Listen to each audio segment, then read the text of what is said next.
Today we're going to be looking at how the GOP can win big in the 2018 midterms. Of course, we're only going to be talking about the Senate elections, which is pretty much what the midterm elections are going to be, considering that nobody, frankly, cares about the governor elections unless it's your own home state, because nobody looks at it as a national implication and something that affects the president directly other than state legislatures in the case of the Supreme Court, whereas the Senate definitely threatens the president's agenda, especially if Democrats are able to win here. So a lot of people mainly focus on the Senate, and keep in mind the GOP probably is already going to win big in the governor elections because of a number of candidates and a number of popular Republicans in key Democratic states. But when we define big, winning big for the GOP, well, they already have a number of seats in their column, giving them 47 Republican seats, but the Democrats aren't too shabby themselves. I mean, they have a number of seats that could be characterized as safe in their column, but it's probably not a lot at this point in time to push them nearing the top. We have probably, let's see, maybe 39, 40, 41 pushing it in the Rust Belt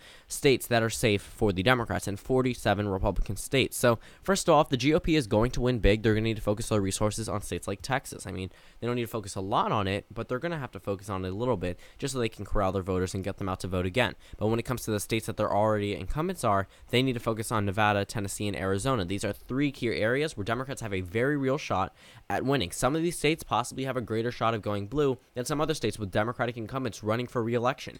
Keep that in mind. If the GOP is failing to focus on states like Tennessee, Arizona, and Nevada, who cares if North Dakota flips? The Democrats still take the majority because they were able to take 3 seats from the GOP, and the GOP focused on 1. They've invested all their money in North Dakota to flip and remove Heidi Heitkamp from her seat.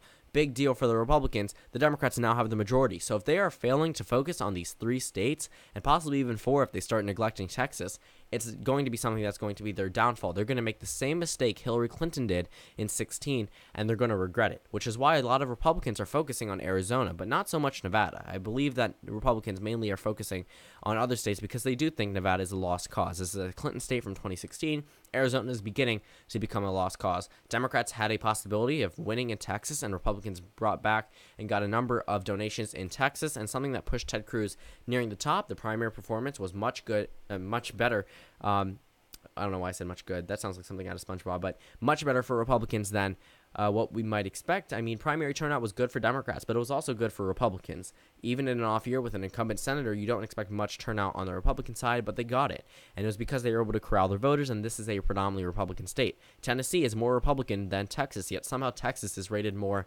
for the GOP.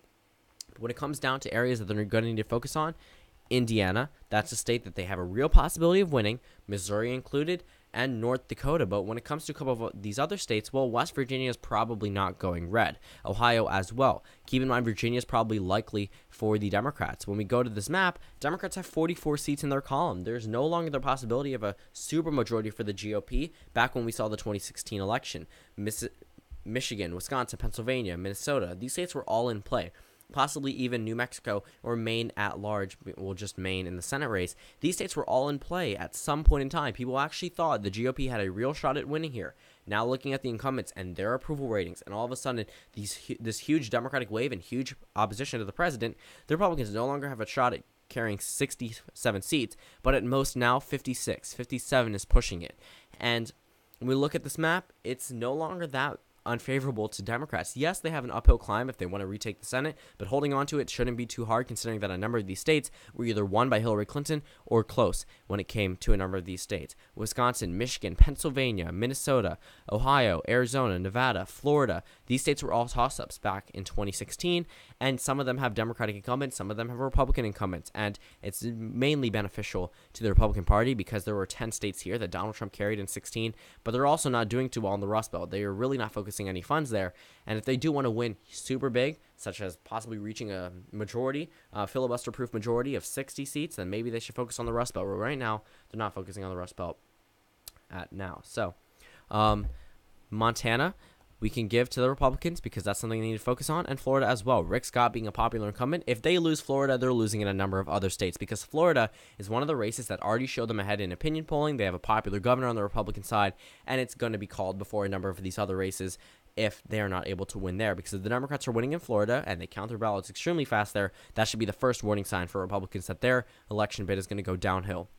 Counting off that when it comes to November. But we're a long way away. The GOP needs to focus on all the states highlighted in light red and likely for the Republicans, but they can pretty much lay off a number of these safe states because, again, it's not going to be states that are going to flip. Wisconsin's not flipping, Michigan's not flipping, and Pennsylvania's not flipping. Ohio and West Virginia maybe. Virginia's probably not. But all the rest of these states, some of them may flip to the Democrats, which is not going to help Republicans, and some of these have a real possibility of flipping to the Republicans. So that's something that's going to be definitely beneficial to them. Focusing on these 8 key states is going to be either something that really helps the Republicans or causes their downfall in 2018. Thank you guys for watching this video. Comment down suggestions below, and I will see you all tomorrow.